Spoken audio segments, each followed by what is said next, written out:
On the 19th of July, 2026, in a stadium just outside New York, it ended. Spain beat Argentina to win the World Cup, and Rodri lifted the most famous trophy on earth into the American night. For Argentina and for Lionel Messi, the story stopped one game short.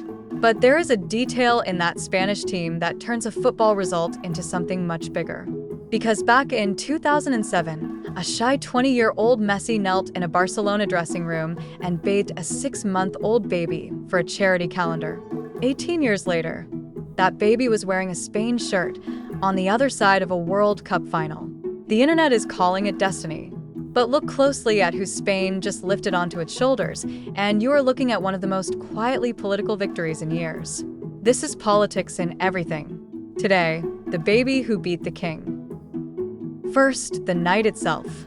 A World Cup final is the single most watched event in human life, bigger than any election, any coronation, any broadcast on the planet. And this one carried a story writers would have been embarrassed to invent. On one side, Argentina, and a 30-something Messi chasing one last miracle. On the other, Spain, with the youngest, most fearless attacking generation the country has produced in a decade. When the whistle went, it was Spain. Rodri, the captain in midfield, raised the gold.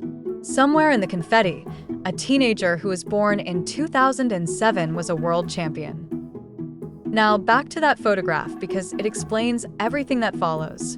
In September 2007, the Catalan newspaper Diari Sport ran a charity calendar with UNICEF and the Barcelona Foundation. The idea was simple: photograph the first team with babies from around the city. Families entered a draw. One of the winning families came from Rocafonda, a working-class, heavily immigrant neighborhood in the town of Mataró, just up the coast. Their 6-month-old son was placed, slightly bewildered, into a plastic tub. And the young Argentine who was asked to wash him had no idea he was holding his own successor. That baby was Lamine Yamal. So who exactly did Spain just crown? Lamine Yamal was born in 2007, just outside Barcelona. His father is Moroccan. His mother is from Equatorial Guinea. He grew up in Rocafonda, and when he scores, he makes a gesture with his fingers 3-0 for the last digits of that neighborhood's postcode. He is Catalan. He is black. He is a practicing Muslim. He is, in the plainest possible terms, the son of immigrants from one of the least glamorous corners of the country. And on the 19th of July, he stood in gold confetti as a world champion for Spain. And this is where football result becomes a mirror. Because for the last 2 years, Spain, like much of Europe, has been arguing with itself, loudly and bitterly, about immigration, religion, and identity.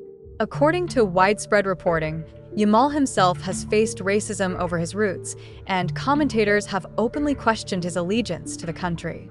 And yet, on the biggest night in that country's sporting history, the entire nation poured into the streets to sing the name of a black, Muslim teenager, the son of 2 migrations, from a postcode most of them could not find on a map.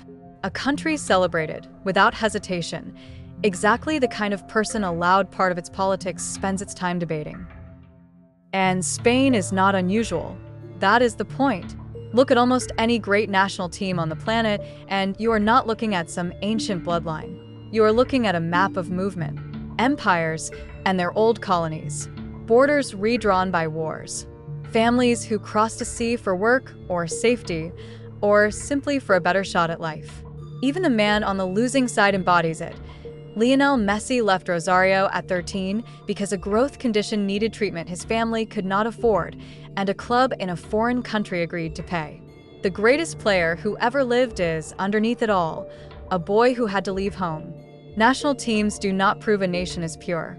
They prove every single time that it never was.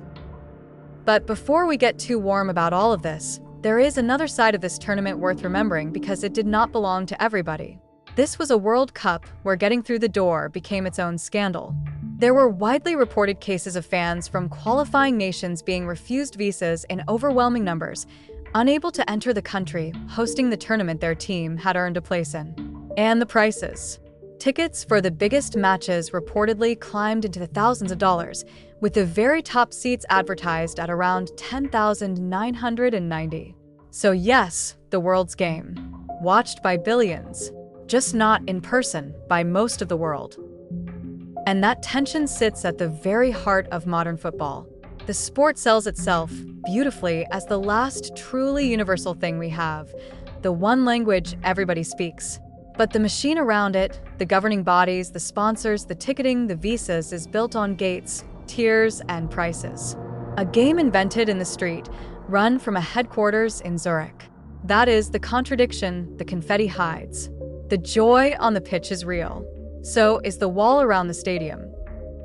So, what actually happened on the 19th of July? A country won a football tournament. But it also, without meaning to, answered a question it has been arguing about for years. When Spain needed someone to carry its hopes, it did not check a bloodline or a birthplace or a prayer. It handed the shirt to a kid from Rocafonda, and he delivered. And on the other side of the pitch stood a man who was himself once a small boy who had to leave home to chase a dream. 2 migrations, 1 final. The photograph from 2007 was never really about destiny. It was about who gets let in, who gets believed in, and who ends up carrying a nation. And nobody in that stadium, when the gold went up, was asking where anyone's parents were born. A charity calendar, 2 migrations, and a trophy under the American sky. Everything is political, especially the people we choose to call our own. This is politics in everything. If this changed how that final felt, subscribe and tell us in the comments. Who does your national team really belong to? Next time, a new arena, same game.